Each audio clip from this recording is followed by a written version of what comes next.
I will start now. Okay. So people will join in later.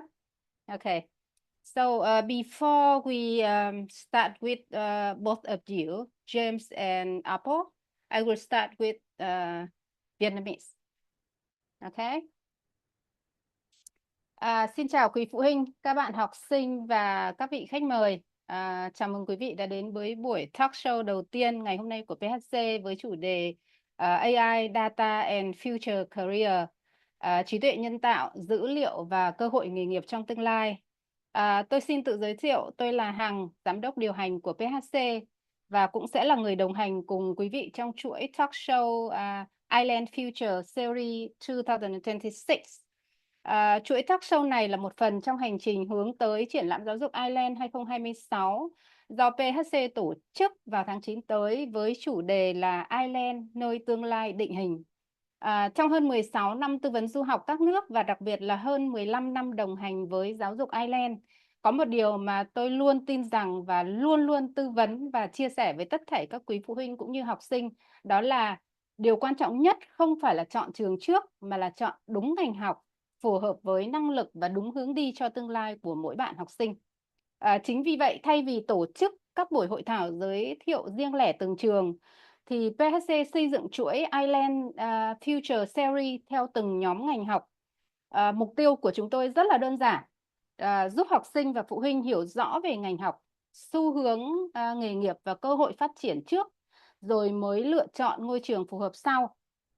Để mang đến nhiều góc nhìn khác nhau, thì mỗi talk show của PHC sẽ có sự tham dự của 2 trường đại học và có sự tham gia chia sẻ của các sinh viên, các cựu sinh viên của PHC hoặc là những người Việt đang học tập và làm việc tại Ireland.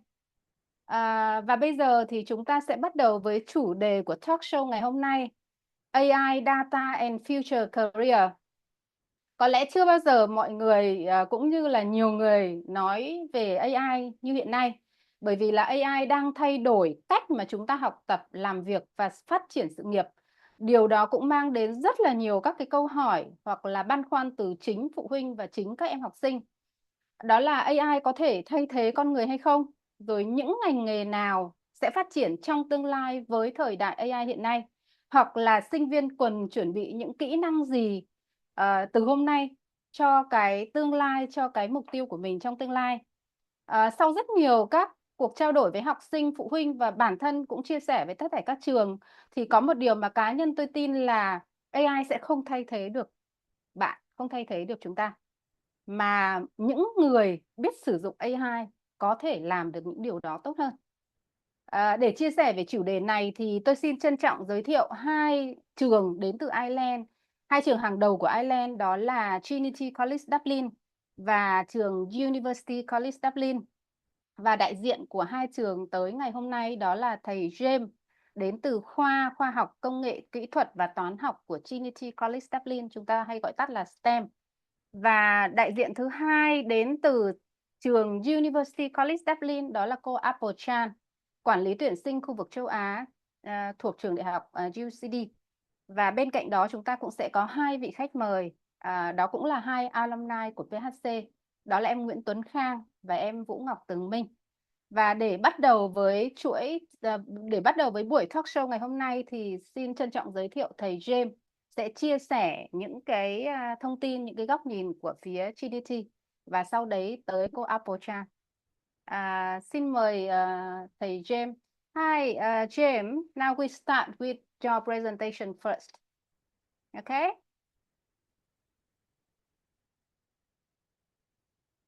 I'll just share my screen now.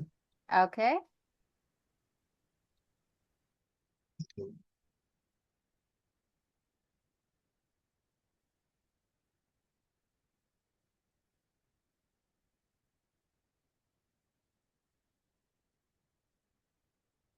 Okay, everybody. Hello and good afternoon or good evening, what time of the day it is with you. My name is James Healy and I'm here to speak to you about studying a computer science program at Trinity College Dublin.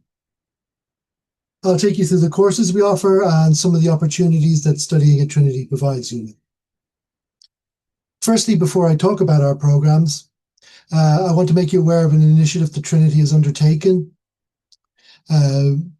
It's kind of to help prepare and mitigate some of the many of the climate and environmental changes that we are currently experiencing and will experience in the future.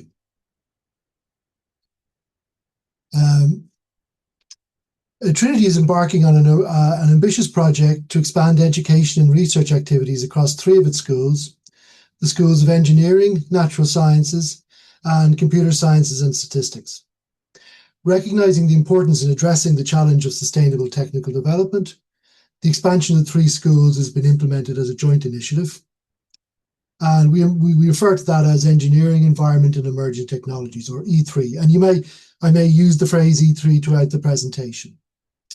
So as part of this initiative, we are building a new building, a learning foundry for the delivery of research and teaching within the schools. Also, we developed new interdisciplinary programs, some of which I'll talk about later. And we will also increase the number of STEM students within Trinity by over 1/3 in the next 10 years. And that will help to provide an education for new graduates who will then go on to manage the transition to a more sustainable future. Okay, and to give you just a brief introduction to the School of Computer Science and Statistics at Trinity College Dublin. The school is a vibrant and internationally recognised centre of excellence in computer science, both in research, education, and in innovation and resolving real-world problems as well. The school is the #1 ranked school of computer science in Ireland and one of the leading schools in Europe. As a result of that, we consistently attract the highest achievers both from within Ireland and globally. The school delivers a world-class education experience through its 70 faculty members, all of whom are of international repute. We have an extensive track record of active engagement with industry, and we're running the range of multinationals or small startups. And that kind of emphasizes the research that we do underpins commercial challenges. The school provides a friendly and collegiate environment which allows and encourages individuals and groups to excel.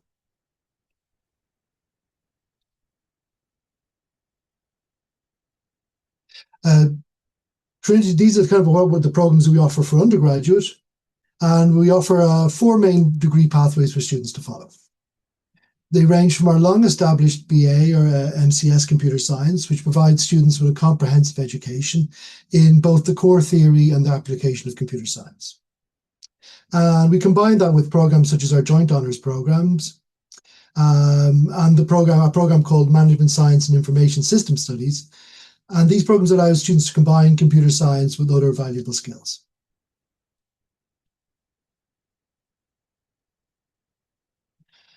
So our BA, or it's sometimes called the BA, it's BA MCS/Computer Science, is taught over 4 or 5 years, depending on whether students wish to undertake a master's as well as a BA. In the first 3 years of the programs, students will develop key skills in designing and implementing computer programs and systems. Students will learn how to use a range of math, statistics, and data analytics to solve problems and communicate solutions both orally and in writing. Students will learn how to use a range of programming languages and how to tackle large software and engineering projects. They will also learn about computer hardware and develop a broad knowledge of other topics, including networks and telecommunications. And they'll also study how information technology intersects and the relationship between computers and society. If you decide to study for the honours degree in computer science over 4 years, in your final year, you can choose from a range of advanced subjects to study things like artificial intelligence, computer graphics, and many others. In addition, students will spend the second half of this 4th year working with an academic supervisor on a substantial final year project referred to as a capstone project in an area of your interest. 4th year students who opt for the master's degree use that kind of extra year to undertake an internship in industry or carry out research in a laboratory either in Ireland or overseas. Then students return to Trinity in their 5th and final year, and as well as studying advanced subjects, they as well will complete that capstone project at the under the supervision of a supervisor. On successful completion of the 5 years, both a BA moderatorship and a master's degree are awarded at the same time.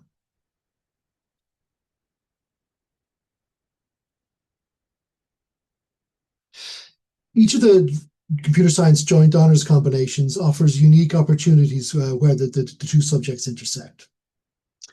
Students studying computer science and geography will have a particular interest in things like geographic information systems, or GIS, spatial data, or smart cities. The combined study of computer science and linguistics yields opportunities for graduates to specialise in computational speech and languaging process and text analysis. The computer science with the economics program will allow graduates to use computing skills to study and understand economics and to apply economic theories to computational settings, such as building virtual marketplaces.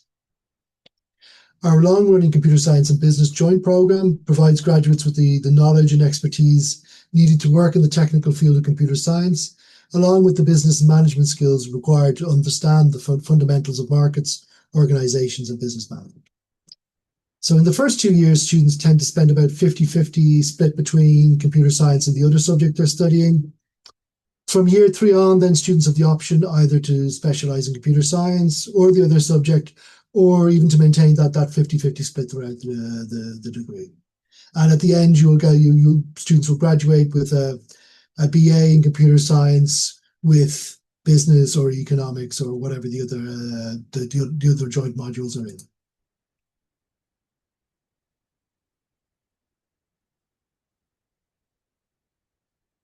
The primary, as I mentioned, we also offer a management science and information systems study, and the primary objective of this program is to produce graduates who are both business and computer literate, and also have a solid understanding of how to approach and solve practical problems using a variety of tools and techniques. The emphasis on MSIS is on building up analytical skills, flexibility, and creative thinking. Students learn how to use techniques from disciplines such as computer science, statistics, and management science to solve real-world problems. There's also a firm emphasis on interpersonal skills such as verbal communication, teamwork, and report writing. The first 2 years are devoted to laying down the foundations for the senior years, so students study things like statistics, management science, economics, and, of course, computer science. The third year of the course is designed to broaden and develop the basic technical skills. And then in the fourth year, the course is centered around a project which performs a considerable part of the work of that year. And those projects are carried out in conjunction with a real-world client, so that you get to work with a company on a real-world problem they're having and help them find solutions for that. This program allows graduates to go into a wide range of fields, things like management consultancy, accounting, and the financial services. Many graduates working as well in information technology, management and quality control, that sort of thing as well.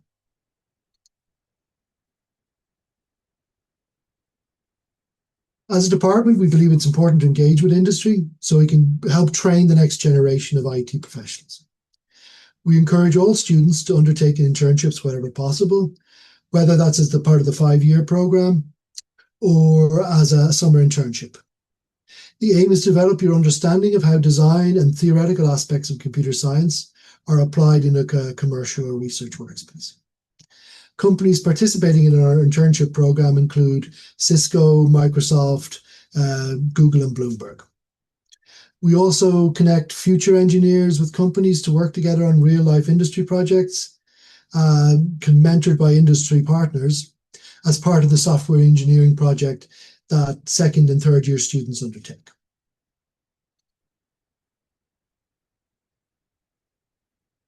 Moving on to our taught postgraduate programs here at Trinity, we offer 3 master's programs, including different aspects of computer science and how this subject interacts with society. Our master's degree in computer science is based around 4 streams that cover some of the most relevant areas of study in this subject. Each strand consists of a mix of core, specialist, and optional modules drawn from a shared pool of modules. And this helps ensure the breadth and depth of technical content on the course. Students can expect to be at the leading edge of research associated with these strands.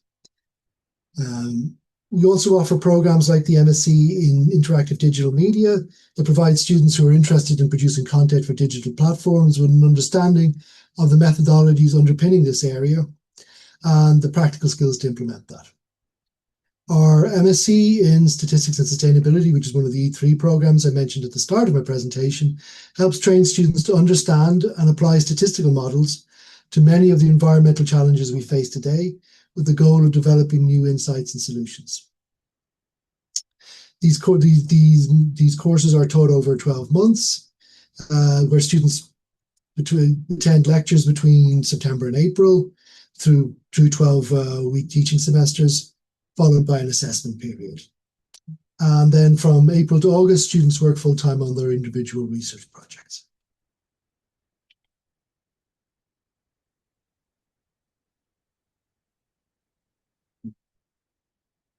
So our MSc in Computer Science is split up into 4 different strands, and the data science strand combines statistics, cloud, and security technology with data management.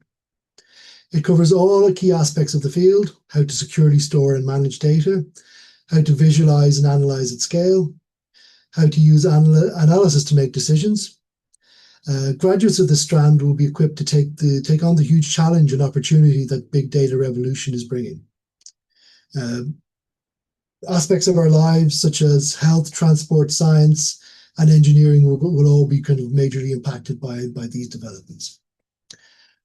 Core modules are taken by all MSc students on the course. These include things like machine learning, data analytics, data visualization, and additionally, students take a number of individually chosen elective modules from a pool of options. Finally, all students complete a substantial research dissertation, which comprises 1/3 of the entire course. One of the great benefits of studying this course brings is that it places you in the unique location that Dublin has as a centre of major IT companies such as Google, Meta, and LinkedIn, as well as a major centre for data science research and consulting through the presence of companies like IBM and Accenture.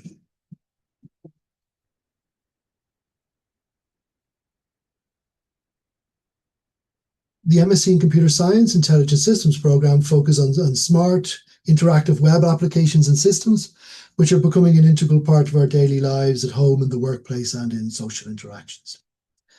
Designing and building these systems requires expertise in artificial intelligence, human language comprehension and understanding, web systems and applications, data analytics, and knowledge engineering.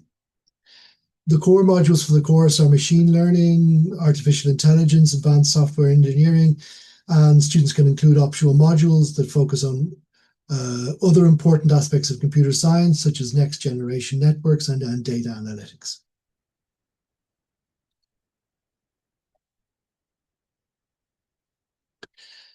The MSc in Computer Science Future Network Systems explores how software systems embedded in our everyday environments connect everyday objects and make them smart. This ranges from mobile social networking to managing city resources such as road traffic. Dealing with such large-scale cyber systems and physical systems that are distributed requires novel approaches that address timelines, safety, privacy.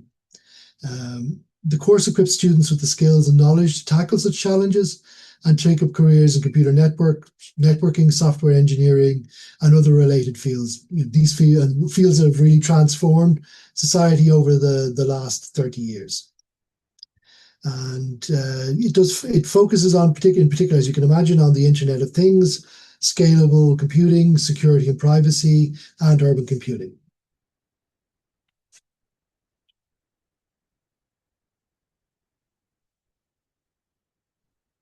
The augmented and virtual reality course equips students with theoretical and practical knowledge to enable them to participate in the design and development of technology underpinning the interactive media industries, including things like video games, the metaverse, and wider industries of new media and communication. Key topics of study include 3D computer graphics, computer vision, and AI. The course is designed and taught by staff who are all leading experts in their fields, and the course content is inspired by their cutting-edge work, as well as their contacts with leading industry researchers around the globe. As part of this program, students study computer vision, augmented reality, machine learning, and the mathematics of light and sound. And again, like all options for the MSc in computer science, students will complete a research dissertation, which takes up about a third of the marks for the course.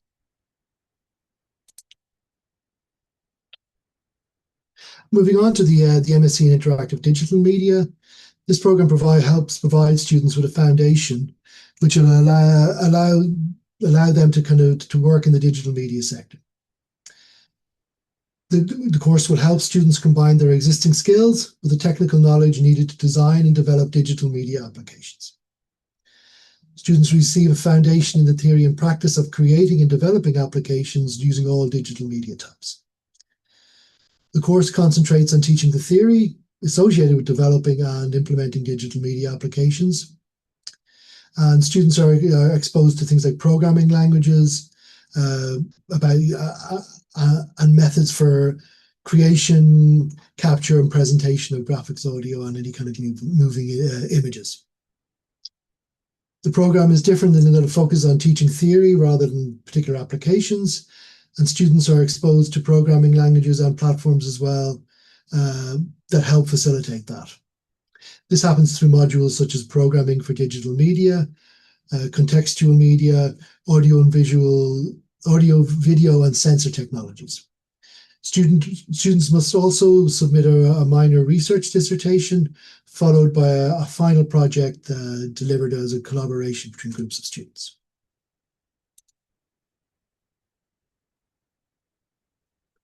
Our MSc in Statistics and Sustainability is one of our flagship E3 programs.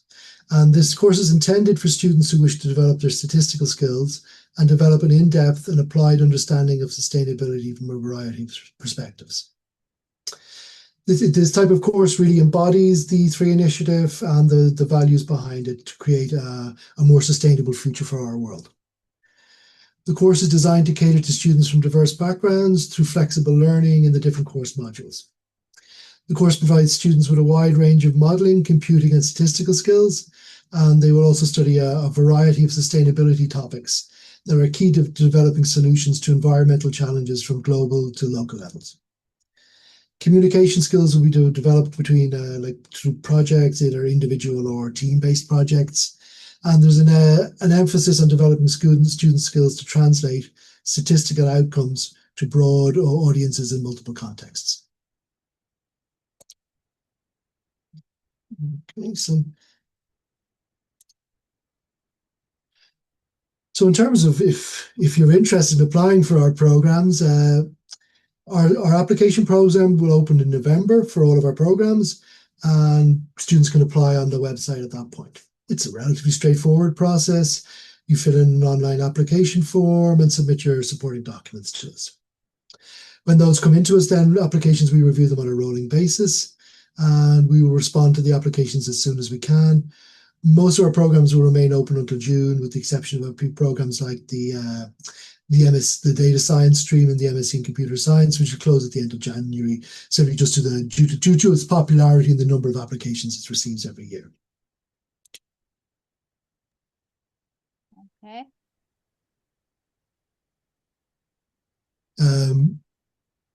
In addition to the information in your application, some programs require students to undertake additional assessments, such as a programming test, and applicants for the MSc in Interactive Digital Media will participate in an interview.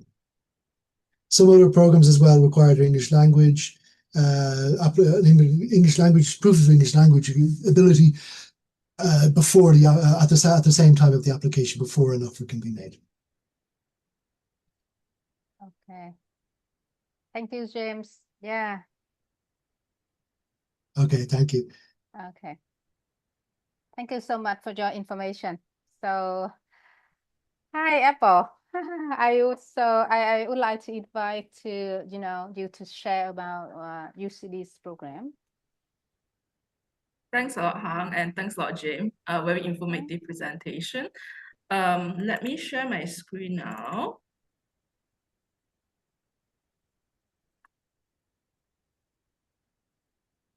Right, should be showing it now. All right. So thank you very much for your time today. And James, definitely a very strong portfolio in terms of the different type of varieties that is available, and also shows like the different opportunity that is available to students if they are considering to study in Ireland. But what I would like to propose today to the table is a slightly different approach at the same time as well, what we offer in UCD. So just a quick introduction for some of you all here who maybe is your first time hearing about UCD. So we are one of the renowned university in Ireland in terms of being a national research university, and also one of Ireland's global university in terms of our international outlook for staff, student, partner exchange, as well as opportunities working around the world. One very important thing also is you can see in terms of our student population, almost 30% of our students are international students, and coming from all walks of life. They are coming from different nationality, different parts of the continent around the world, as well as even different age group as well.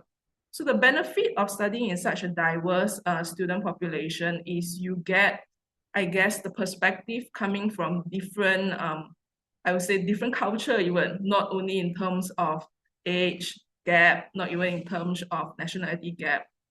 It is also the opportunity for you to open your mind and also to have that opportunity to try out things that maybe you would not be able to have it if you are studying in your home country. And one very important thing is because we are a part of the National Research University, there is actually plenty of opportunity for you to engage into research. And I will show you an example as well, how all of these opportunities are incorporated into our program. So how it looks like, right? Moving on to my next slide there. I will start using the most basic program, which is our bachelor level computer science program. So a bit different on how we structure our degree in comparison to TCD. So ours is a computer science program BSc, master degree, a bachelor degree, which is 4 years. I will talk about the master degree later on, which is usually a year after you finish your bachelor degree. But how this program is structured is in the first 2 years, you will be learning every parts of computer science. And as you progress within the degree itself, then you get the opportunity to make a decision in your 3rd year. If you then decided that, oh, I'm actually more interested in data science and AI, I want to switch over to data science and AI, you can do that. We have a branch over there. Or you can choose to remain within the computer science, which still allows you to do a lot of different areas in computer science. Because of how diverse computer science is nowadays, as you can see in the presentation by James, you can branch over to sustainability, for example, even some of it in linguistics, which is very diverse computer science is nowadays. And that actually allows students to have better prospects in the sense of not limiting you to just one area in computer science. It allows students then to try out different things and see what is most suitable. So a lot of the specialization that is done in UCD are actually on a master level, which then allows students to gain a bit more experience either in the industry or in the research, then only make a decision on which area you want to specialize in. So for our students who have went on through our bachelor degree, right, a lot of them have actually worked in a large range of different areas. You can see some of the examples of careers that they have pursued. Some of them may be related to computer science, and I will show you even more later on that some of them are probably not in computer science even. It actually then allows students to try out different things, and you never know because sometimes you may meet someone new, and that someone new may actually open a new door for you. And one of the good thing also is that most of our computer science program, or this computer science program in general, do not require students to have any prior knowledge in programming or computer science. Even if you have not done programming in your high school, have not been near computer science in your high school, it is totally fine. One of the most important thing in terms of entering our computer science is you need to have a strong mathematics, which I believe a lot of students from Vietnam per se, the level of education in mathematics I've seen in a lot of the gifted high school, for example, has shown a very good example of strong mathematics background. And that is one of the main things that we actually see when we are looking for a candidate to enter our computer science bachelor program. There's a lot of word on this slide. I won't go through every single word on it. But what I want to highlight here is some of the examples where our students have been on in the industry for internship, which is at the 4th paragraph on the right-hand side here. As you can see, a lot of them are the big names, and a lot of those companies are actually based in Ireland and Dublin. So I'm not too sure how many here today have heard of Ireland as a country before. So in Ireland at the moment, the 3 main industries are ICT, finance, and pharmaceutical. So if you are interested in any of those areas, that is where most of the jobs are in Ireland at the moment. And in fact, a lot of our students have also went on to those different jobs. And given how diverse computer science or even AI or even data is being implemented within different industries nowadays, you don't really need to think that, oh, I can only go into ICT companies. In fact, a lot of the companies out there are probably looking at students with a strong computer science or data or even in terms of AI ability, especially even in finance sector, pharmaceutical sector, or even agriculture, that you probably would not think about it, which is also another very strong sector in Ireland as well. So what is the main point about this presentation slide or the presentation today is to actually allow you to learn more about the diversity of where computer science can bring you, or even if you may actually be interested in computer science, but actually have a different interest in a different area in computer science. For example, like maybe cybersecurity, or even something further than that, if you are maybe interested in arts, creative arts, for example. There is implementation of computer science in a lot of our curriculum, I believe over TCD or even UCD, where we have actually allowed students to use different technological tools and even AI tools in our curriculum, which then also helps students in terms of employability, in terms of facing the real world, or even help you to pivot your career in the future as well. As you can see down here, where some of our students have been on to, so like, of course, the traditional one go into like internet, telecommunication, which is ICT in general, but we have students who also went into healthcare, finance, online retail, gaming, social networking. Some of them even went into areas like business, mathematics, engineering. So you never know where your program will actually bring you in the future. So really, what I would really advise students nowadays is, if you're interested in something, do a bit more research. And whatever we mentioned in like the type of jobs that we have today may not be the same next week. You never know, new jobs are being created every single day nowadays, things that I couldn't keep up with. So open your mind, and really the main take-up point from this is to know what you are interested in, have a starting point, and use that as a stepping stone for where you want to progress in the future. And this is also a sample that I picked up from our career guide as well, just to show students, for example, if you do a bachelor degree in UCD, or if, for example, you are doing a master degree in UCD then. So master degree usually is 1 year, so you can consider this as 3 trimesters. But if you're doing a bachelor degree, then this is split among 4 years then. So even you are doing a master degree or bachelor degree, you have the opportunity to try out all these things, because these are all supports that are available within campus per se. So like if you're joining us for the first year or first semester, you have opportunity to use the UCD Career Network. You also have opportunity to join one of our 4 recruitment fairs on campus every year. If you have the time, you can join all 4 of them, which is a very good opportunity for some students, especially international students, to learn about the industry in Ireland. Because we also understand that you may not know what companies are out there, where is most of the job roles, what type of requirement that they are looking for. So that actually allows students to learn a bit more of how the job market looks like. And then when it comes to either your second semester or second or third year, you then can start doing a preparation on where you want to go after that. So we have, of course, the most basic service across, like elective module for preparation of career. You can speak with your internship manager, which is normally allocated to every single faculty. They will normally have a specific internship manager. You can also join our workshops to develop your CV and cover letter as well, or even mock interview skills. You can do that. And then if, for example, like if you are doing a bachelor program, there is also professional placement module as well that you can do, as well as opportunity to undertake at least a 5 months internship placement in your third year. So that is if you are doing the bachelor degree.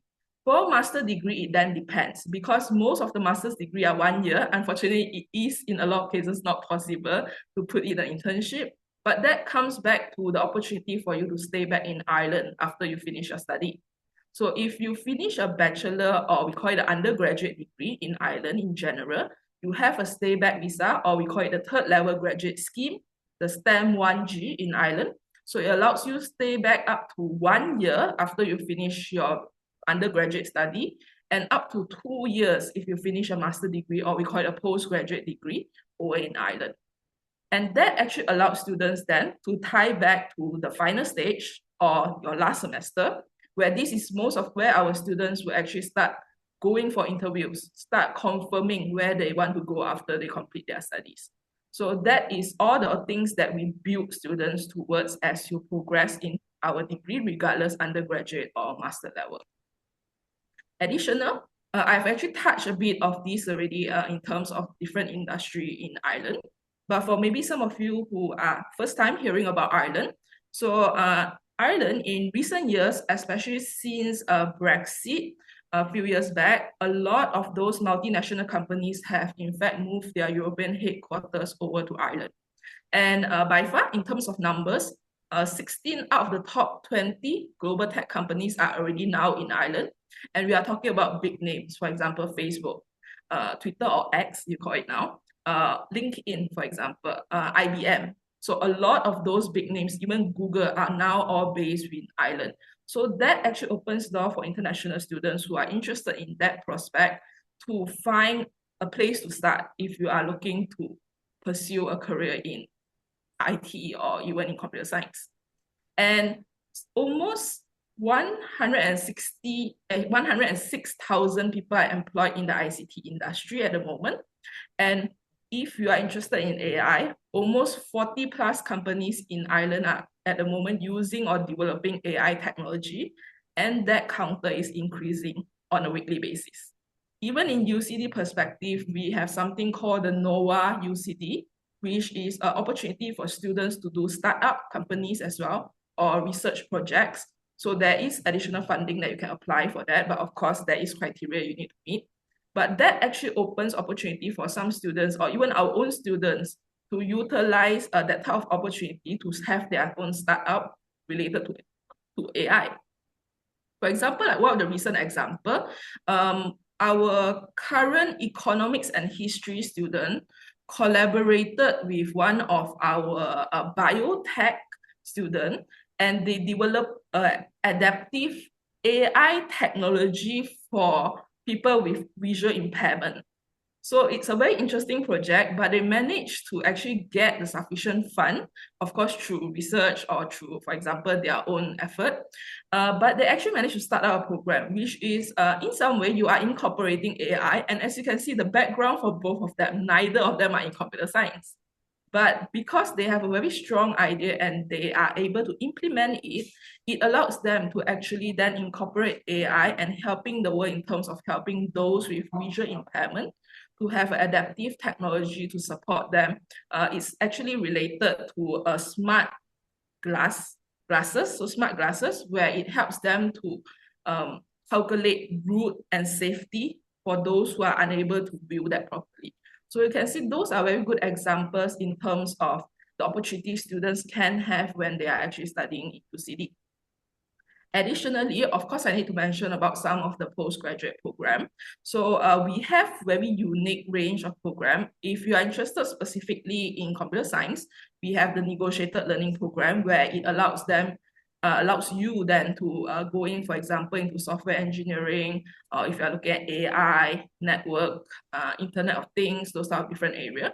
But additionally, we also have a conversion program. So a conversion program is a very unique program. This is probably the only program in this list that is more than 1 year. So it's in total 1.5 years. But it allows students who are coming from a background that is not computer science to enter computer science.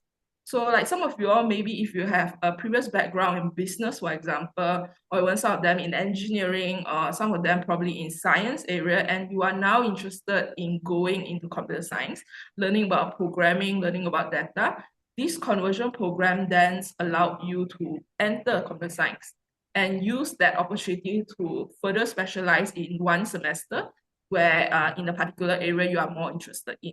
So it doesn't limit which area within computer science that you can pursue. And for some of the students who are maybe more interested in cybersecurity, because it is a huge thing nowadays as well. So we do have online programs related to that. A lot of them are in collaboration with the law enforcement. So you need to be working law enforcement before you can join that program, unfortunately.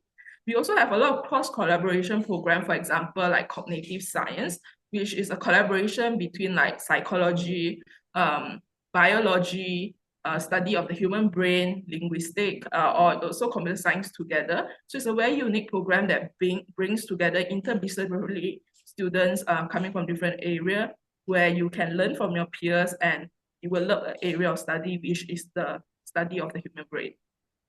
And you can also see how AI is being used in medicine and medical research as well, because we have a specific program for that.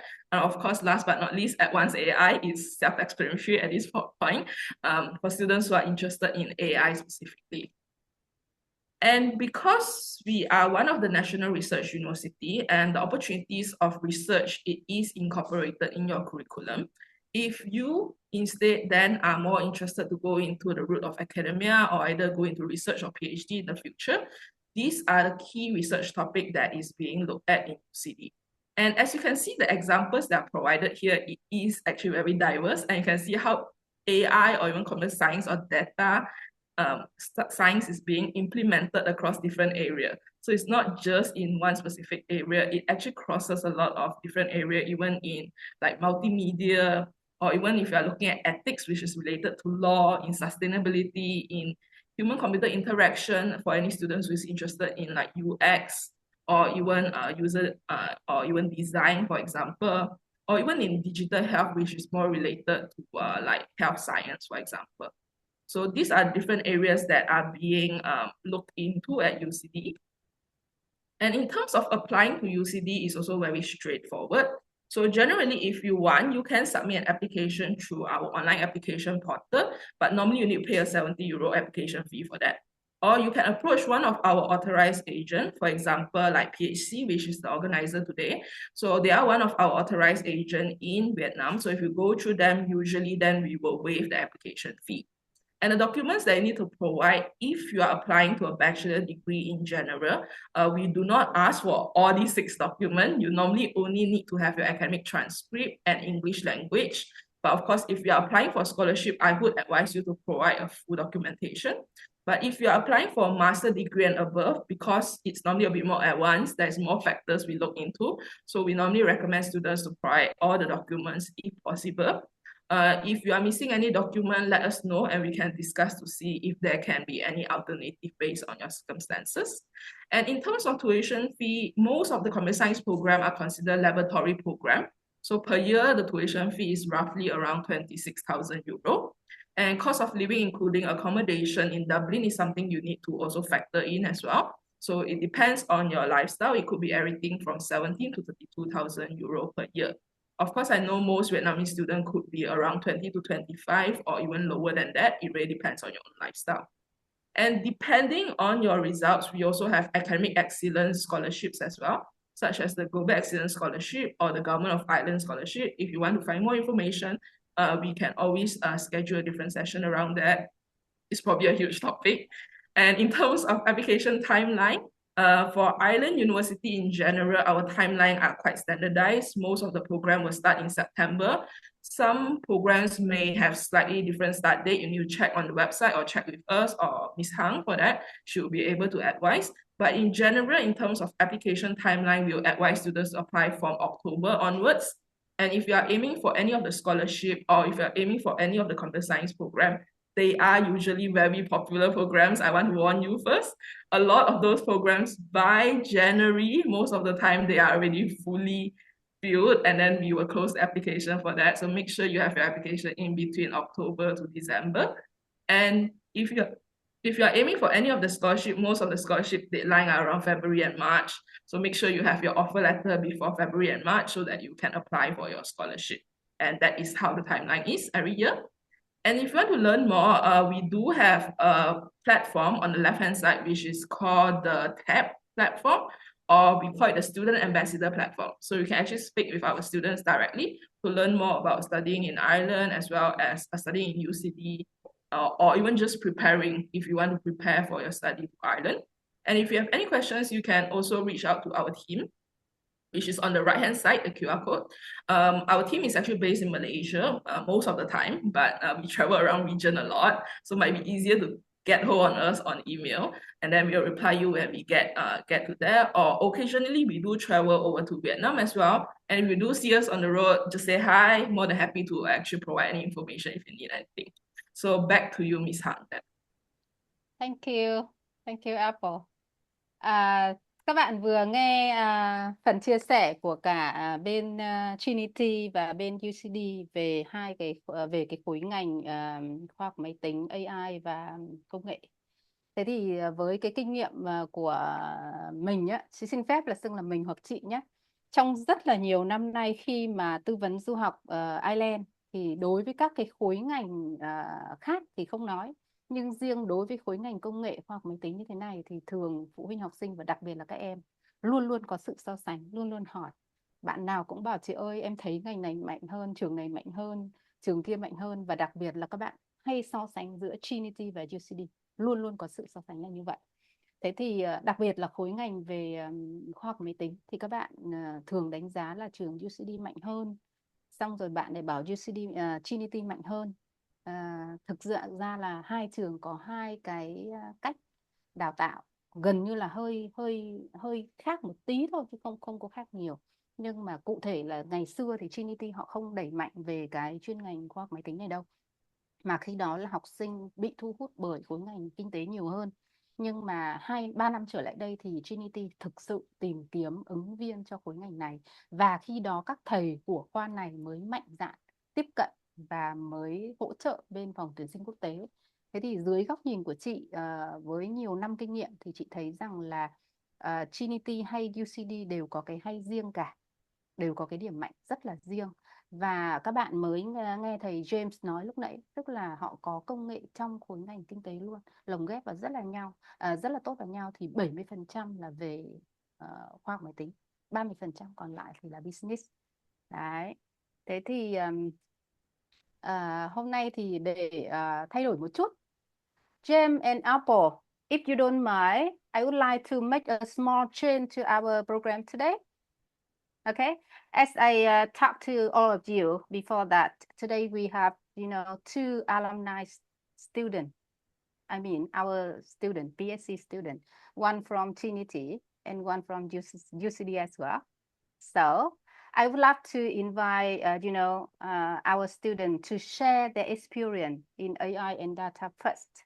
And then I think, I think that it will give everyone here a better picture of studying and working in Ireland.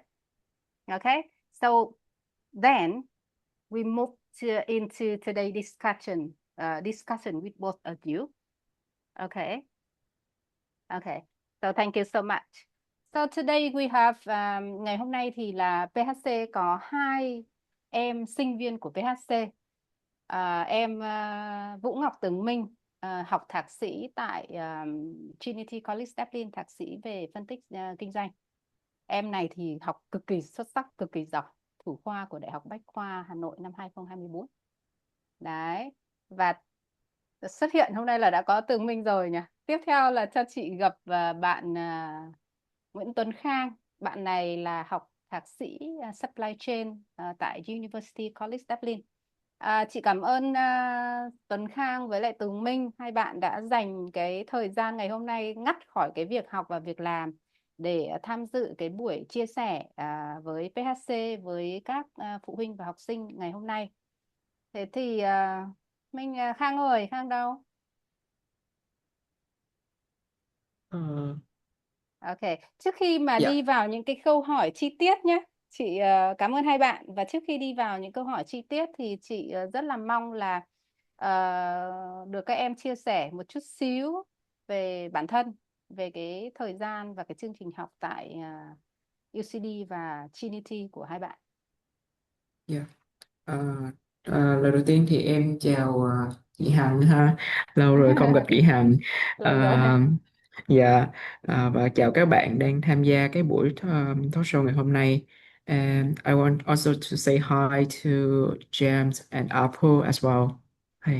Um, Hello.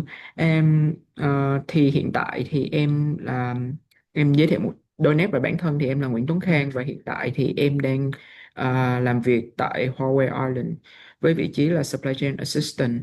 Thì trước khi mà làm việc ở Huawei thì em đã tốt nghiệp thạc sĩ chuyên ngành Supply Chain Management tại University College Dublin.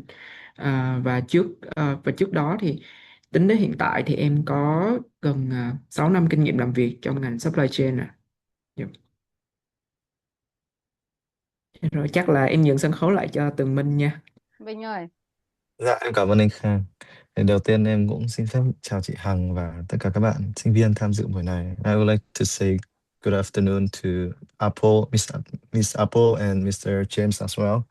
Thì em là Tường Minh, em tốt nghiệp Đại học Bách khoa Hà Nội và hiện nay em đang theo học chương trình Master in Business Analytics tại trường Trinity College Dublin. Thì sắp tới là em sẽ bắt đầu chương trình học vào tháng 9 năm ngoái và em cũng chuẩn bị hoàn thành chương trình học master vào tháng 7 năm nay. Trước đó thì em cũng có một chút kinh nghiệm ờ, tham gia vào và tổ chức một số cuộc thi hackathon AI, và đấy cũng là một trong những cái động lực giúp em thôi thúc bản thân mình chọn Ireland để mà làm điểm đến để du học. Ok. Rồi, bây giờ quay lại với cái chủ đề mà như chị có nói từ đầu, tức là mọi người hiện nay đang khá là gọi là bị gọi gì nhỉ? Bị tác động bởi AI rồi là dữ liệu tùm lum hết. Thế thì với hai bạn ấy, tại sao chị lại mời hai bạn ở hai cái lĩnh vực cũng khác nhau một tí mà không liên quan gì tới khoa của hai trường? Bởi vì là và các bạn cũng đều giống như các sinh viên khác, tức là cũng giống như cái nỗi lo của mọi người là hiện nay là sợ không biết là cái công việc của mình có bị AI thay thế không, rồi có bị tác động thay đổi như thế nào không. Thế thì dưới góc nhìn của tụi em là những người mà xuất phát điểm từ ngành khác, công việc khác, thế thì bọn em đã ứng dụng hoặc đã vận hành cái AI như thế nào trong cái quá trình công việc của các em, và các em có cảm thấy bị trở ngại hoặc cái gì không? Thì, đối với em ha thì em bắt đầu em nhớ là em bắt đầu đi làm từ năm 2020.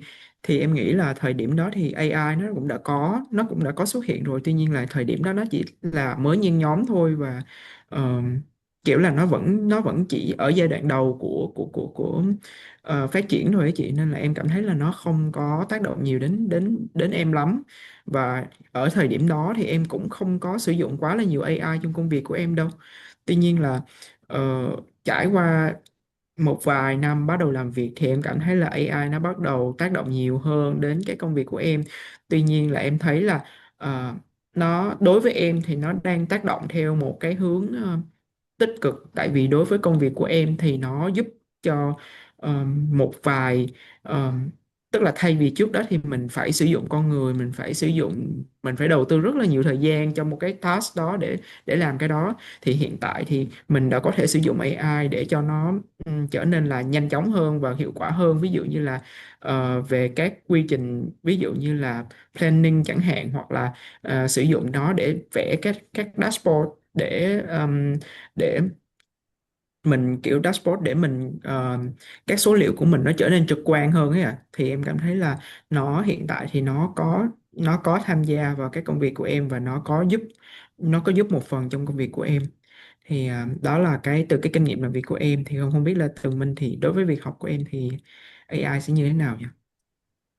Em cảm ơn anh Khang. Thì em cũng muốn đóng góp thêm một cái góc nhìn về về cái khía cạnh học tập, tại vì em trong quá trình học tập của em là em đã được trải nghiệm từ lúc mà AI chưa có đến lúc mà AI phát triển như bây giờ, thì em thấy được cái sự khác biệt khá là rõ ràng khi mà việc mình có AI và mình không có AI thì cái việc học nó trở nên chủ động hơn rất nhiều. Trước nay thì mình muốn học cái gì thì mình cần phải đi tìm nhiều tài liệu hơn, cần phải đi tìm người dạy mình. Nhưng mà bây giờ thì đa số mình muốn học gì thì mình đều có thể tự học được đến một cái mức độ intermediate, khá nhanh và khá dễ với AI. Thì đấy là nó tạo ra nhiều cơ hội cho người học có thể học được nhiều, học sinh sinh viên có thể học được nhiều thứ mà mình muốn hơn. Nhưng mà bù lại thì nó cũng là một cái con dao hai lưỡi. Nhiều người họ sẽ hơi phụ thuộc vào AI để mà làm hộ họ, thì em nghĩ cái này cũng là một cái khá đáng lo ngại. Nhưng thì rốt cuộc thì AI nó cũng sẽ chỉ là một cái công cụ rất là mạnh. Em nghĩ là nó vẫn hoàn toàn phụ thuộc vào người sử dụng nó. Ok, cho chị hỏi này, tại vì từ cái góc nhìn của chị mà chị nhìn trên cái tên nhóm ngành học thôi nha, tên cái ngành học của từng Minh thôi. Ví dụ như là cái tên ngành học của em nó là Business Analytics, tức là phân tích kinh doanh. Vậy thì với cái phát triển của AI mạnh như hiện nay á, thì cái nghề của em có sợ bị AI thay thế không? Bởi vì là AI người ta phân tích được mà, thì tại sao mà các trường lại vẫn đào tạo ra các Business Analyst nữa, hoặc kể cả Data Analyst? Em nghĩ Rồi, có bị thay không? cái này Có bị thì khó khăn không? cũng là Trở một ngại trong những không? cái suy nghĩ mà em cũng khá là, bọn em ý là các bạn trong lớp lẫn mọi người đều suy nghĩ về vấn đề đấy, là liệu liệu AI nó có thể phân tích hộ mình được không. Thì trên thực tế AI có thể giúp đỡ người sử dụng phân tích và làm những cái công cuộc về mặt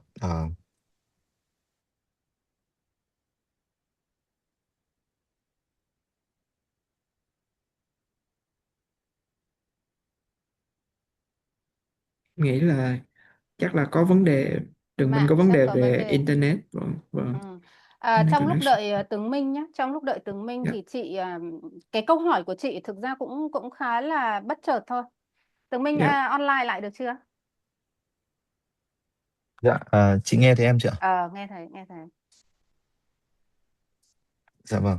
Thì em xin phép thì em bảo bọn em, các bạn trong lớp em với cả các thầy cô giáo cũng nói chuyện về vấn đề này khá là nhiều.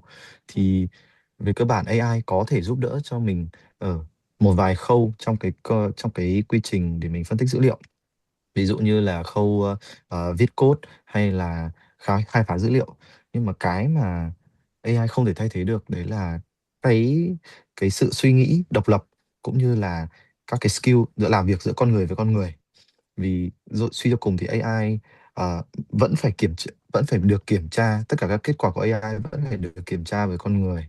Và khi mình giao tiếp những cái kết quả đấy với những các bên liên quan thì vẫn phải là con người giao tiếp với con người, và họ sẽ không bao giờ tin AI 100%. Thì em nghĩ rằng là AI họ có thể thay thế được một phần công việc, nhưng mà nó cũng đồng thời sinh ra thêm những cái công việc khác. Ví dụ trong ngành nghề của bọn em thì bây giờ bọn em sẽ không phải ngồi viết code từ từng dòng một nữa, hay là không phải ngồi thống kê các cái bảng biểu một cách thủ công như ngày xưa, mà bây giờ AI sẽ làm những cái điều đấy cho bọn em, thì bọn em sẽ có thời gian và công sức để làm những cái việc khác mà AI không làm được. Ok. Chị hỏi như vậy thôi bởi vì là đây cũng là một trong những cái phụ huynh lăn tăn, hoặc là phụ huynh cứ nghĩ rằng bây giờ AI họ thông minh như thế, họ làm như thế của trí tuệ của bao nhiêu con người trên thế giới của nhân loại. Nhưng mà có một cái chị hỏi Tường Minh xong, nhưng có một cái chị cũng phải chia sẻ với phụ huynh và tất cả các bạn học sinh là cực kỳ yên tâm, đó là ngành Business Analyst và thậm chí cái vị trí Analyst vẫn là một trong những cái ngành mà hiện nay đang được cần bởi chính phủ Ireland.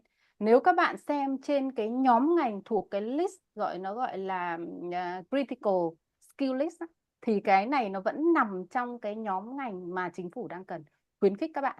Do vậy, khẳng định lại sau những chia sẻ của Tường Minh thì bản thân chị cũng khẳng định lại dựa trên tất cả các thông tin của di trú. Đó là gì? Cái này không thể thay thế bởi AI. Mặc dù AI hiện nay phân tích đang rất tốt, nhưng không thể thay thế được con người, không thể thay thế được cái trí óc và những cái việc thực tế của con người với con người. Ok, đấy là dựa trên cái góc nhìn của chị. Thế thì còn trong cái lĩnh vực làm của Khang ấy, thì supply chain hiện nay thì nhiều bạn cũng làm về mặt chuyên môn lắm, nhưng cũng có rất nhiều bạn cũng làm về cái mảng analyst này. Thế thì chị không biết được Dạ. rằng là liệu với cái AI, cái công cụ như thế này thì có thể nào mình có thể lấn sang được cái vị trí analyst không? Um, ý là ý là câu hỏi của chị là nếu mà em biết về AI thì em có thể Chính qua xác, vị trí analyst không? đúng rồi. Dạ. Thì hiện tại ấy, thì em thấy là Em có quen một chị ở bên Ireland này, thì chị có làm về analyst thật, nhưng mà chị cũng là xuất phát điểm từ supply chain.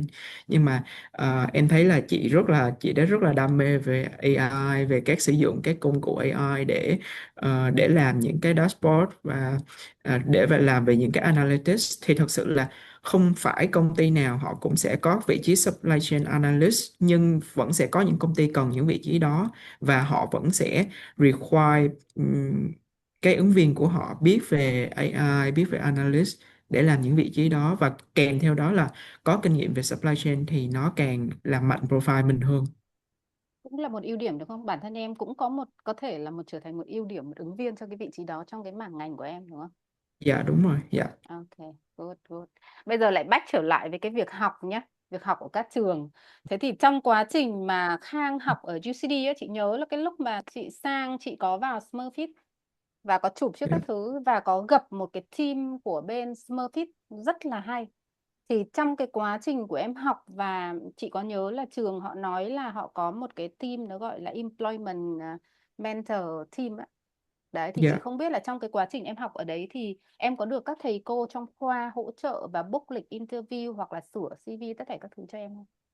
Em nghĩ là em là một trong những bạn học sinh sử dụng dịch vụ, sử dụng service đó nhiều nhất ở Smurfit. Gần như là em nhẵn mặt với các thầy cô ở trong đó. Chủ yếu thì em dùng để tại vì trước khi mỗi lần mà em apply, khi mà em apply xong rồi em bị reject cái kiểu, thì em sẽ back lại để em book lịch appointment với các bộ phận với các thầy cô trong cái bộ phận đó để mà em được sửa CV. Thì thông thường là em sửa CV là nhiều nhất, và sau đó cái thứ hai nữa là em nghe tư vấn về làm sao để trả lời cái câu interview. Thì mặc dù là đôi lúc là nó hơi khó để book lịch một xíu, tại vì chị biết là tất cả các bạn sinh viên cũng rất là nhiều bạn muốn được gặp và được Yeah. được nói chuyện, được chia sẻ, nên là hơi khó book lịch một xíu thôi. Nhưng mà nếu mà mình biết cái khoảng thời gian nào hợp lý để mình book ấy, thì vẫn sẽ ok, tại vì họ có hai cái luôn, là thứ nhất là online hoặc là offline, thì cái nào mình cũng được hết. Thì em thấy là các bạn sinh viên của UCD Smurfit thì có thể tận dụng cái service đó để giúp các bạn là chuẩn bị tốt hơn trong quá trình tìm việc ạ. Ok. Còn Tường Minh thì sao? Ở Trinity thì Tường Minh đã access với cái đội ngũ hỗ trợ của trường chưa? Dạ em mới Đã.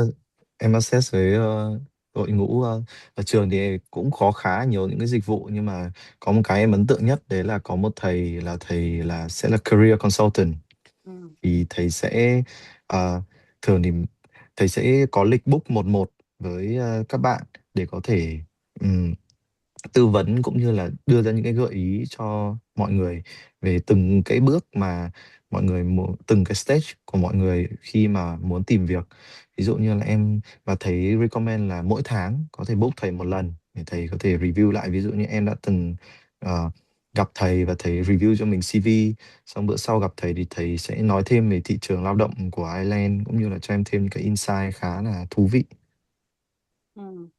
Còn một cái nữa mà chị hỏi này, tức là trong cái về học trước nha, tức là thường các bạn học sinh từ Việt Nam đi ra nước ngoài du học thì thực sự ra rất là lo lắng trong cái phần sử dụng AI và gọi là những cái công cụ hỗ trợ. Ngày xưa thì mọi người sử dụng là Google đúng không?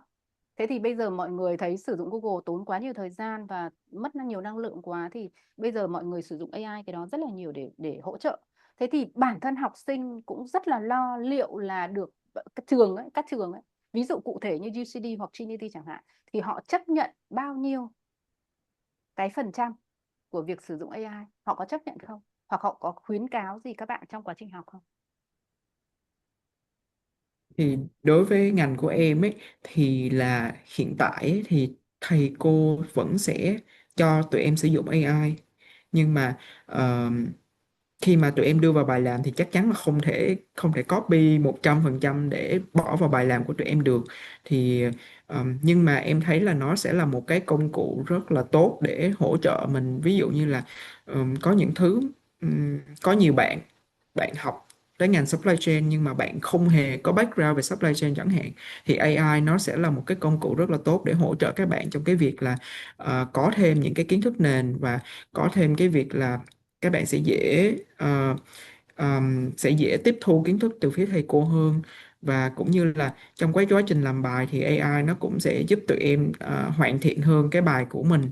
Thì đối với ngành của em thì hiện tại là ừm, cái năm em học, còn em không biết là các năm sau thì như thế nào, thì là chưa có cho sử dụng AI. Tuy nhiên là em thấy có một vài ngành, ví dụ như các ngành như của mình, nhưng mà bên bên bên UCD thì em thấy là có cho sử dụng AI ạ.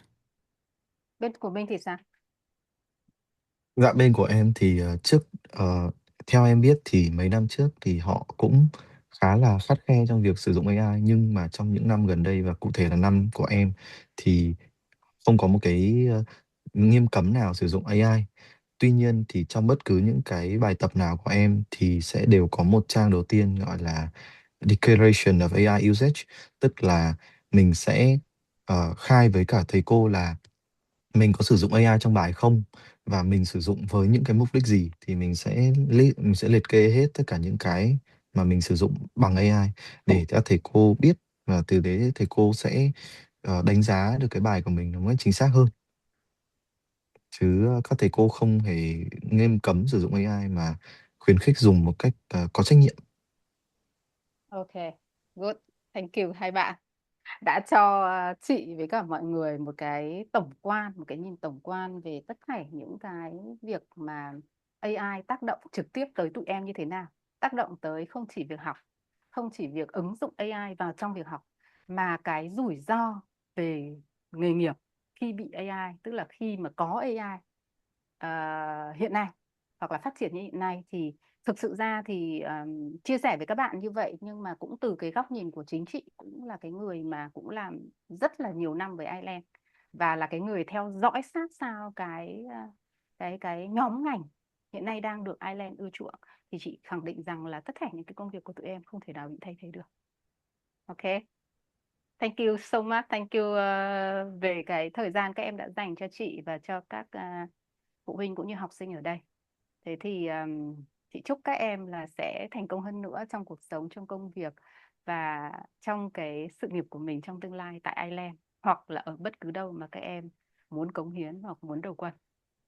Thank you. Dạ. Okay. Em cảm ơn chị Hằng. Dạ. Yeah, thank Dạ, you. em cảm ơn chị Hằng ạ. Okay. James and Apple, we just, have talked about with our two alumni, 𝑡𝑟𝑖𝑛𝑔 and 𝑡𝑢𝑦𝑒. We are just share about the AI affected about your the student 𝑡𝑟𝑖𝑛𝑔 and 𝑡𝑢𝑦𝑒 about their job, study, and future career. So now we come back to our discussion today. Okay, so I would Yeah, like yeah, to I would like to start with James first. Okay. sure, yeah, yeah. Okay.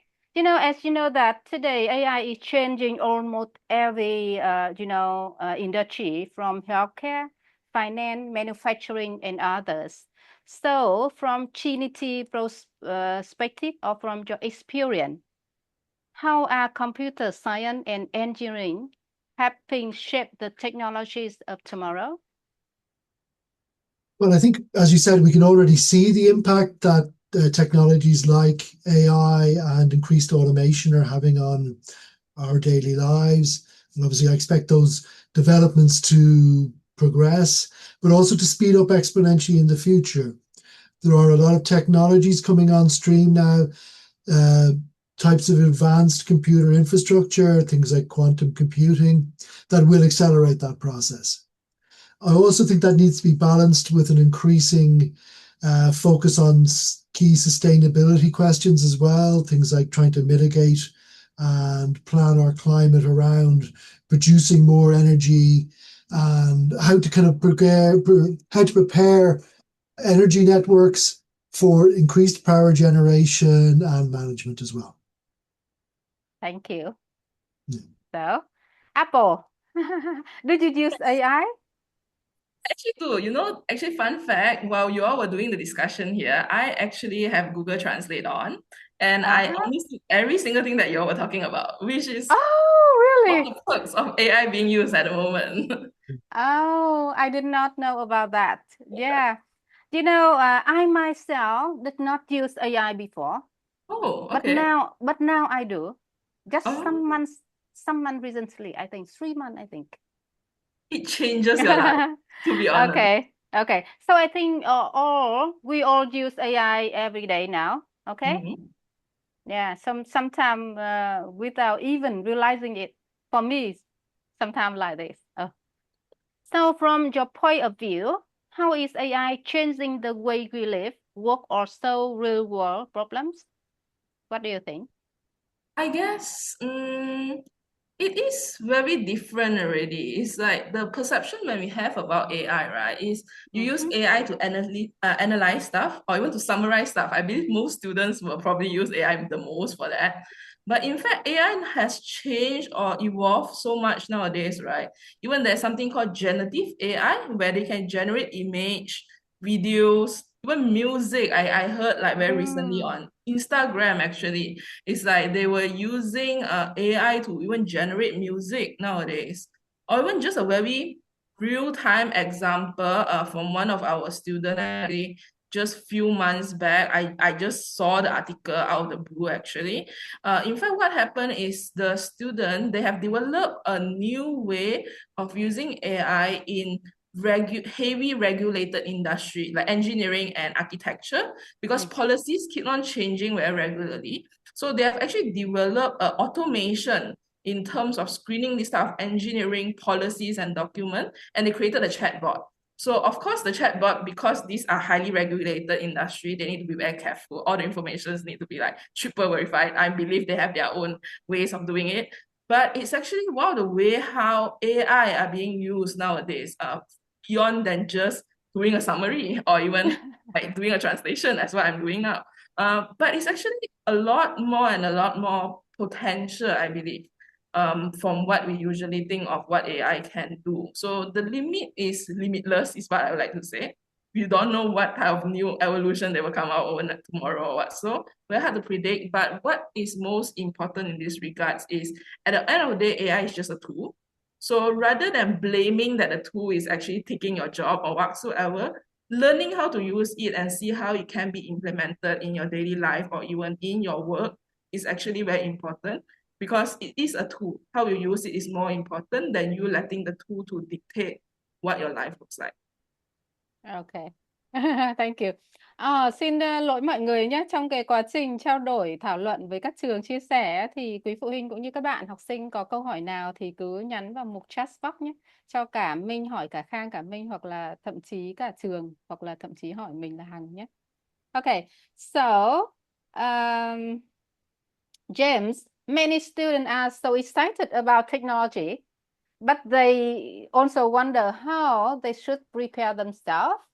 So from your experience, what skill do you think that students should start developing today if they want to success in technology and engineering career in the future?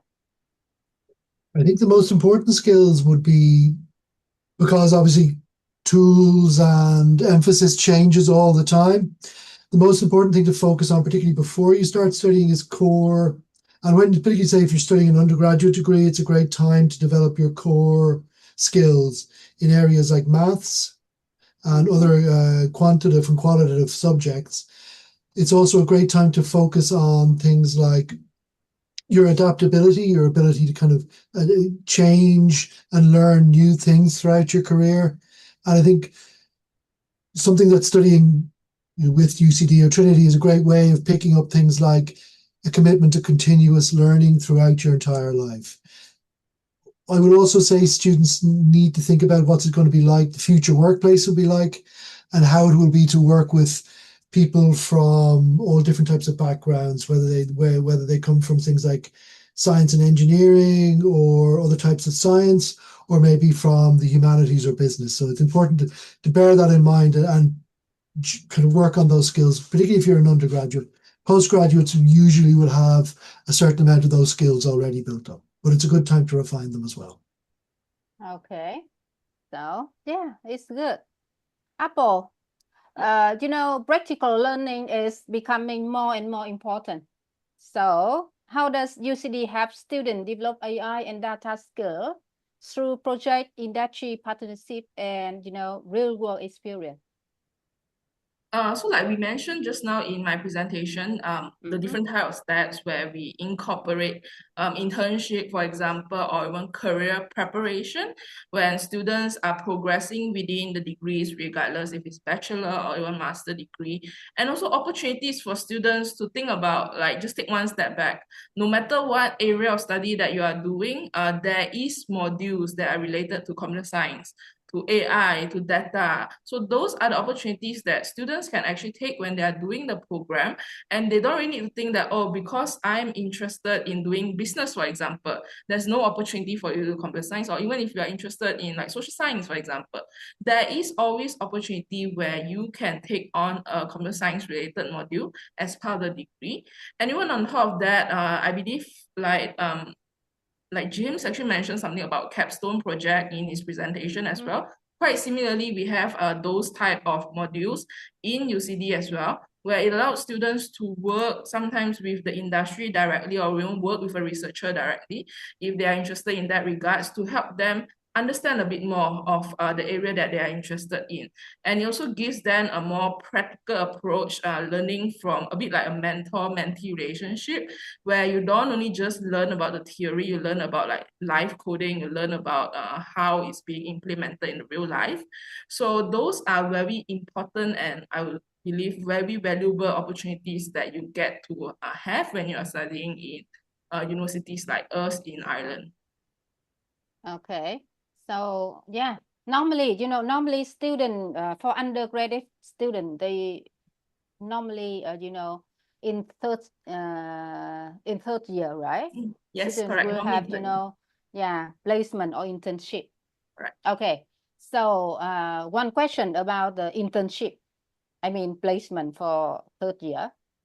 For both of you, how can Trinity or UCD help students to apply to do the placement or to do internship? Well, I mean, in a sense, it's a great opportunity to train students again for employability. So it functions much like a job search or a job application process. We give you briefings throughout your second year about how we start in second year briefing students about how to start the process. We also give them advice about their CVs, interview preparation, that sort of thing. And then we advertise on our website. There's an internal part of our website. If you go onto the website, you can see it yourself, the vacancies that were there for maybe this year's students. And students submit an application to the employers that they're interested in. And then they go through a process of doing, say, kind of an interview and selection process to hopefully end up with a place to do an internship with that company. Okay, so those employers are, you know, sign the contract or, you know, with the university. Okay, so that's so great. Okay. Yeah. Okay. So for us will be quite similar in that regards as well.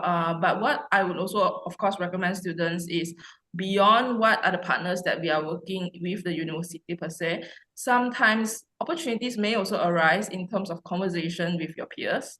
You never know. If suddenly an idea flies and suddenly both of you are decided that, oh, we want to partner for a startup, you never know, that might also be another venture that you can look into.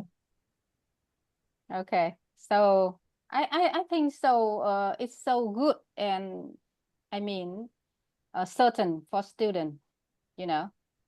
So all of student can have, you know, real experience from the industry before they graduate. Yes. So, okay. So có phụ huynh nào hỏi và em học sinh nào hỏi không nhỉ? Trong cái quá trình chị với cả các thầy với cả cô chia sẻ, bạn nào có câu hỏi gì cho các bạn không? Cho trường không?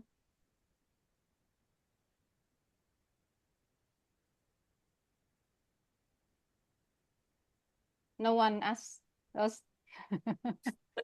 Meaning we are doing a good job then. Actually, you know, we have students study in both Trinity and UCD for this program. You know, Oh, they do internship in Microsoft or Google already, and they are, you know, offer. They are given offer already. So I mean, wow. after graduate, they can take the job right away. Mm. Yeah. Mm. I know we start to do, our career service provides students with the opportunity to meet with employers through fairs dedicated, based around the subject area that people are studying. And those start in October every year. So they start a few weeks after you start your course. You have an opportunity to start looking for a job, go to these fairs, meet with employers, find out what their employment what employment prospects they'll have available and what their graduate schemes look like. So it's something where you can be looking into that and working on that very early in your time with us. Okay, we just have one question in the chat box. Let me translate to both of you answer.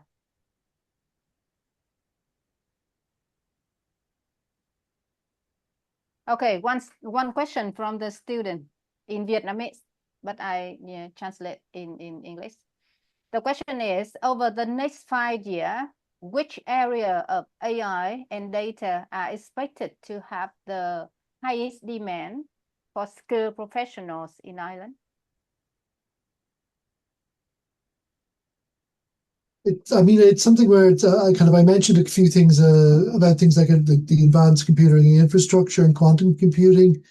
I'd also emphasize that I think industries like supply chain management, healthcare will need an increasing number of AI specialists to work in them. So I think those areas I would really, these kind of large language modules are really embedded into society in a much deeper way, you'll start to see that, where particularly and I think particularly in healthcare and bioinformatics, which is kind of getting information from implanted medical devices and that type of industry, will see a large scale growth over the next few years. Okay. What do you think, Apple? Maybe even business sector in general, because as long as you have a company, you need a business person, and business is just so broad. I believe like the two of the alumni we have today, supply chain, business analytics, they are from business sector as well. It shows you where most of the jobs are, very obviously. So I believe there's no correct way of answering this, because we don't have a crystal ball. We don't really is able to predict like what is the trend that is upcoming. But what I would advise students in this regards is learning how to adapt, because like at the beginning of the conversation is like AI, it is a tool and it is being widely used across different industry. So sometimes you don't really need to think that you need to follow the trend, because what is popular now, I only study that. What if it doesn't become popular the next day? What if suddenly that industry has been automated? You never know.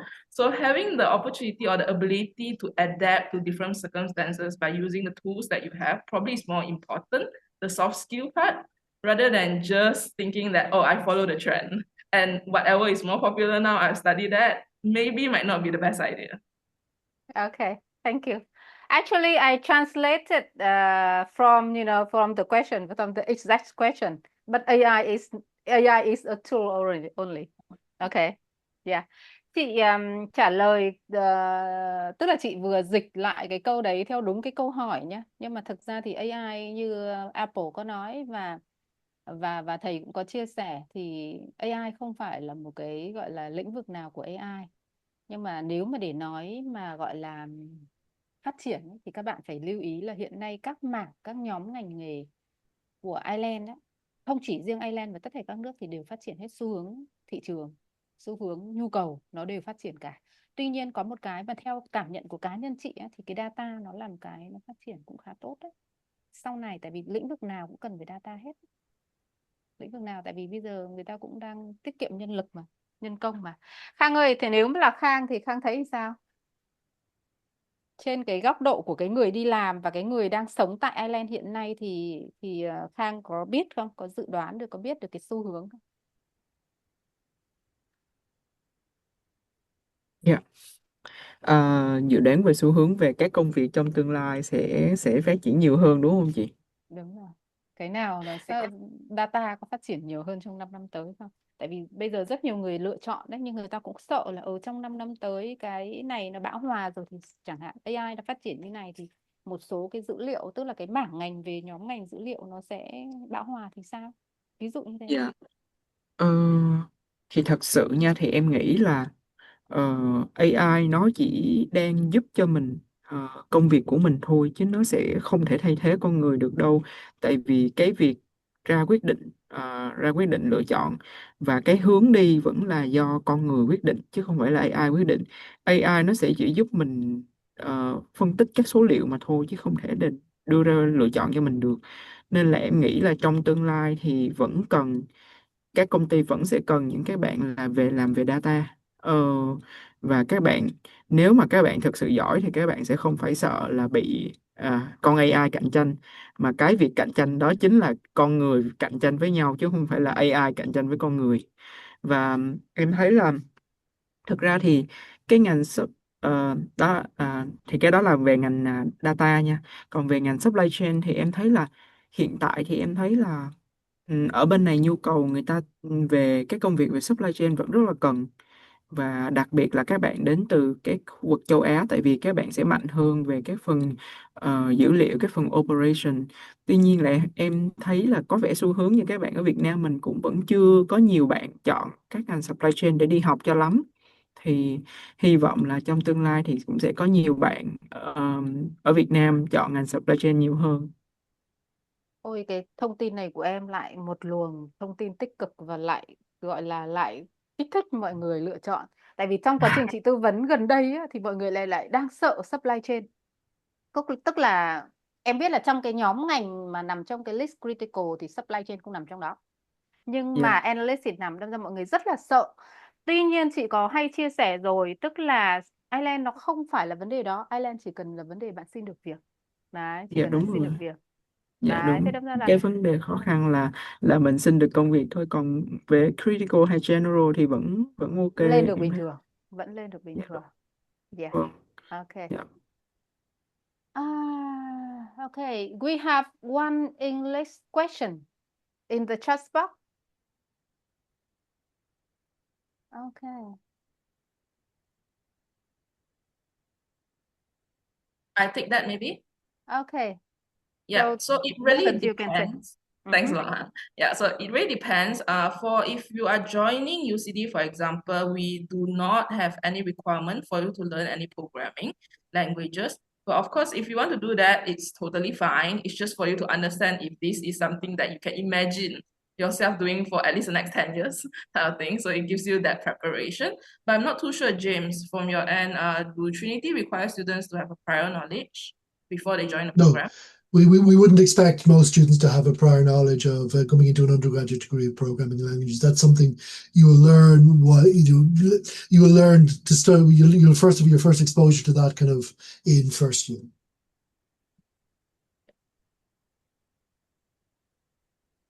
But usually these type of cases, if you are coming from a gifted high school, you will need to complete your grade 12 before you can join any of our programs, I believe. Chị có thấy chị cũng lại chia sẻ cái góc nhìn của chị nhé. Tức là câu hỏi của bạn là tức là cái kế hoạch nộp đơn sắp tới của bạn sẽ như thế nào, bởi vì là năm tới là bạn vào lớp 11, em vào lớp 11 đúng không? Em đang học ở trường chuyên, một trường chuyên ở Hồ Chí Minh. Thì em đã chuẩn bị là có cái nền tảng, em chuẩn bị tập trung vào toán này. Và cái môn học của em lớp 10 là 3.8/4 và em muốn nộp đơn vào data science. Rồi, how can I take the next step to achieve that goal? Thì cô ấy chia sẻ rồi, nó cũng simple thôi. Do I have to study C or Python? Thực ra thì thường là các cái chương trình này như chia sẻ của thầy và cô trong cái presentation thì chắc em cũng nhìn thấy.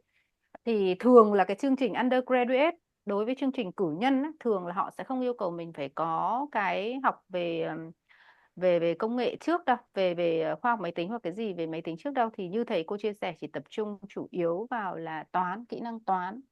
Nhưng mà chị nhớ là chị có một học sinh cái năm đó là bạn ấy học chuyên ngoại ngữ của Hải Phòng cơ. Thì trước khi bạn ấy nộp sang Ireland cũng học ngành khoa học máy tính, thì lúc đấy bạn rất là sợ, cứ bảo cô ơi làm thế nào để con có thể theo được này nọ thứ. Thì cuối cùng chị bảo là thôi con đăng ký con học thêm một cái khóa về máy tính ở Việt Nam trước đi, cái khóa ngắn hạn. Thì em biết rồi, các cái lớp đào tạo khóa ngắn hạn đấy thì như Việt Nam mình dạy máy tính mà các cái trung tâm đấy. Thế là bạn học một lèo 3-4 tháng, thì sang bạn bảo cô cái chương trình người ta dạy bằng 1 năm con học ở đại học. Thế đâm ra là nếu như trong trường hợp để em cảm thấy tự tin hơn và có một cái sự chuẩn bị và gọi là yên tâm á, đỡ bị đuổi ấy, sợ cảm giác sợ bị đuối hoặc đuổi, thì theo chị cứ nên học, cứ nên học. Bởi vì chính con chị là cái bạn thứ hai nhà chị, hiện nay chị cũng đang cho học đấy, bởi vì bạn này cũng có năng khiếu về máy tính thì chị cũng có cho học trước. Thế thì em có thể cứ từ bây giờ đến đó thì cứ tập trung vào cái toán trước, một số các cái kỹ năng, các cái lớp học cơ bản về máy tính trước đi. Và cái quan trọng nữa, một cái điều quan trọng nữa mà chị hay nói với các bạn, tập trung vào GPA, tập trung vào GPA và tập trung vào cái tiếng Anh IELTS hoặc kể cả SAT nếu mà em có thể tập trung được. Còn lại tất cả những cái kia thì khá là bình thường trong khả năng của em. Okay. We have another question in Vietnamese. What AI technology, tool and platforms will students have access to during their study at your university? For us, it depends actually, because different programs may actually allow you access to different tools, but it really depends on the student. We are not that restrictive as long as it's responsible usage of it and you have declared it in your assignment, usually it's all right. For computer science per se, there might actually be some of the opportunity where you can work with specific AI models. We do have some information on that, but unfortunately, I'm not a computer science specialist, unfortunately, so I'm unable to remember every single one of their name. But yes, there is some models that you actually can look for, that you can actually find on the website, or you can reach out to Miss Hang, and I can actually pass that information over to her. Okay, thank you. Có một cái câu hỏi này nhưng mà chị nghĩ là chị không nên hỏi thầy và cô đâu. Bởi vì là cái này thì chắc phải hỏi Khang thôi chứ. Câu hỏi của bạn hỏi là sinh viên được tiếp cận cái này hình như là lúc nãy mình hỏi rồi bằng tiếng Anh rồi, nhưng mà về Khang ấy, thì trường ấy trong quá trình học ấy thì các bạn có được tiếp cận, có được trường khuyến khích không hay là cấm luôn chứ nhỉ? Ờ, Thật sự là thầy cô không cấm đâu chị, ý là thầy cô chỉ nói là các bạn đừng sử dụng AI theo một cách gọi là rập khuôn, mà các bạn sử dụng AI để các bạn hoàn thành bài tập của các bạn thì cái đó thì em nghĩ là không không nên, và nó cũng không tốt cho cái critical thinking của mình nữa. Thì tuy nhiên là trong cái quá trình học của tụi em ấy thì tụi em vẫn ở thời điểm đó thì tụi em nghĩ là chắc là thời điểm giai đoạn rất là bùng nổ của ChatGPT, nên là đa phần tụi em sử dụng ChatGPT. Nhưng mà hiện tại thì em thấy là ở thời điểm hiện tại thì em thấy là có nhiều cái nền tảng AI hơn, ví dụ như DeepSeek hay là Claude hay là của nói chung là có khá là nhiều cái nền tảng AI, thì mỗi cái thì nó lại có một cái ưu và cái nhược điểm riêng. Thì em nghĩ là các bạn sinh viên hoàn toàn có thể chủ động để sử dụng cái công cụ AI, miễn là các bạn vẫn chỉ coi nó là một công cụ tham khảo, không phải là một công cụ quyết định trong cái việc học của các bạn. Tại vì cái quá trình học trong Ireland thì thực sự nó rất là, nếu các bạn học master thì nó sẽ rất là nhanh, chỉ trong vòng 1 năm thôi. Thì các bạn phải thực sự là nghiêm túc và đầu tư công sức vào trong cái việc học của các bạn. Ok, câu hỏi ngoài nhé. Bạn ấy không hỏi nhưng mà chị hỏi. Trong công ty của em ấy thì công ty có cho phép không? Tức là có cài một cái phần mềm nào đấy AI đặc thù cho ngành của em không? Tại chị không hiểu nha, Ờ, tại chị không có hiểu, chị không có kiến thức. Thật sự luôn thì công ty của em thì không được sử dụng AI chị. Ý là các bộ phận khác thì, ý là các bộ phận về lập trình thì em nghĩ là các bạn đó vẫn sẽ có một cách nào đó để các bạn sử dụng các phần mềm liên quan đến AI, nhưng mà có thể là tạo ra bởi bởi bởi chính chính internal, tức là trong bộ phận của công ty em luôn. Tuy nhiên là với bộ phận của em thì không được sử dụng AI, tại vì chị biết là AI nó thường là những cái mã nguồn mở. Nếu như mà chị upload các thông tin của số liệu của công ty, và đặc biệt công ty của em là công ty công nghệ nữa, nên là nó sẽ rất là bảo mật. Nếu như tụi em vô tình upload một cái bảng biểu hoặc là một cái financial report hay là một cái thứ gì đó tương tự, nếu như nó lên được AI và nó có thể public ra bên ngoài thì nó khá là nguy hiểm, nên là hiện tại là tụi em không được access vào các phần mềm AI nếu trong trường hợp em sử dụng máy tính của công ty. Yes, tức là nó Dạ, liên quan tới quá trình bảo mật đúng không? Cái thông tin bảo dạ mật đúng của rồi. khách hàng. Dạ, Yes, thông tin bảo mật. Dạ, chị đồng ý. Tại vì thực sự ra là nói gì thì nói chứ phát triển gì thì phát triển chứ. Nhưng mà những cái nó thuộc về con số, những cái thuộc dạ đúng. về cái bí mật kinh doanh, hoặc thậm chí là những Dạ, cái dữ liệu, dữ liệu về doanh nghiệp, thì cái đó cũng dạ, là một cái rất là nguy hiểm. Nhưng mà chị thì chị dạ. có nghe nói là có một số công ty thì họ sẽ cài cái phần mềm đấy riêng cho công ty của họ để tránh, Ừ. để tránh nó gọi là nó tiết lộ. Đâm ra chị thì chị không biết được liệu là nó có tránh được không, hay là nó hoàn toàn tiết lộ được, hay là nó vẫn có thể gọi là sử dụng hay như thế nào. Thì đúng, đây là một Em cái cái câu này, hỏi của chị. dạ, cái này thì em cũng không không rõ lắm. Em nghĩ là một vài công ty nếu mà họ vẫn sẽ có cách để họ sử dụng được, tuy nhiên là họ sẽ phải tức là em nghĩ là họ vẫn sẽ hạn chế nhân viên, tức là cái gì mình được sử dụng AI và cái gì mình không sử dụng AI, thực ra là phải rạch ròi cái câu chuyện đó. Tại vì nếu mà cái gì mình cũng đem lên AI để hỏi và cái gì mình cũng xử lý bằng AI thì thực sự là nó cũng không thực tế là nó sẽ không quá hiệu quả đâu ạ. Tại vì có những cái AI nó giúp đỡ mình được, tuy nhiên có những cái về quyết định về ờ, ví dụ những cái quyết định quan trọng trong công ty hoặc là trong công việc thì bắt buộc mình sẽ vẫn phải sử dụng trí não con người để đưa ra những quyết định, chứ không thể hoàn toàn là phụ thuộc 100% vào AI ạ. Yes. Con chị, con gái út chị nó nói một câu là đừng có dùng AI. AI nó chỉ nói những cái điều mình muốn nghe thôi. Nó vuốt Dạ ve đúng, mình đôi lúc thôi. đúng rồi, nó chỉ nói những điều, nó sẽ hướng theo, ví dụ như khi mà chị đặt câu lệnh chị hướng nó theo một cái hướng A, nó sẽ không bao giờ đưa chị theo hướng B cả, nó sẽ đi theo Chính xác. đúng cái hướng mà chị muốn.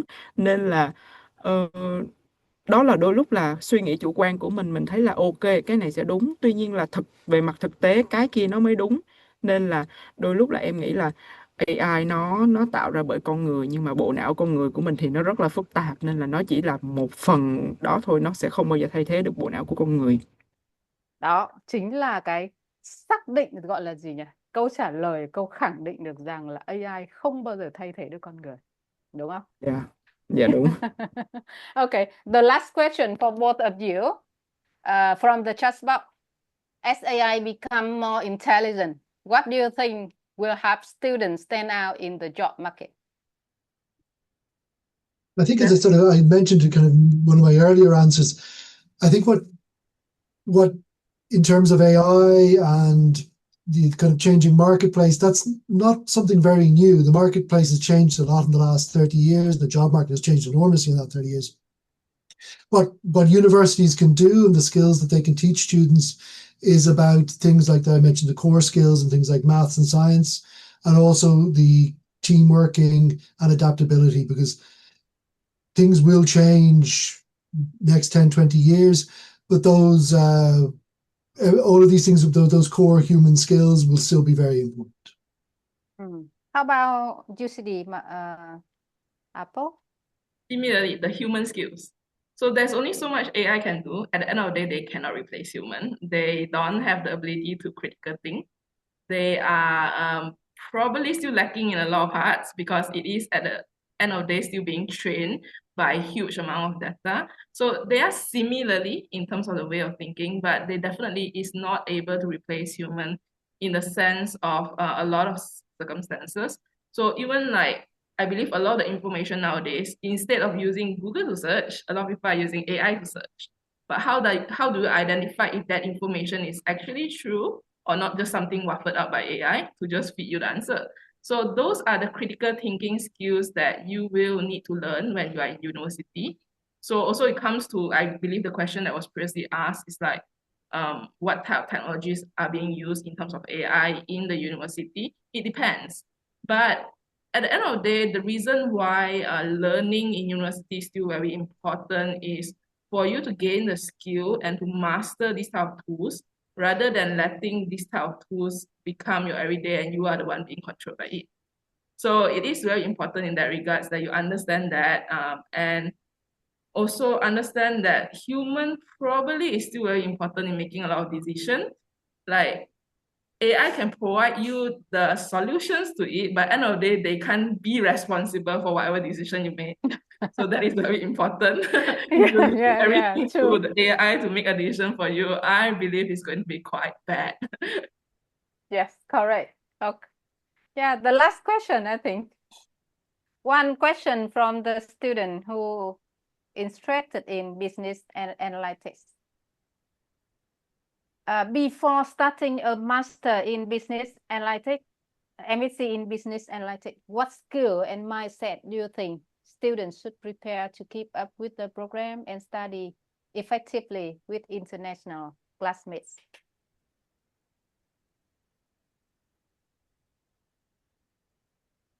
Can I type in the box chat? Can you hear, catch up my question? The student question. Okay, I translate in the chat box.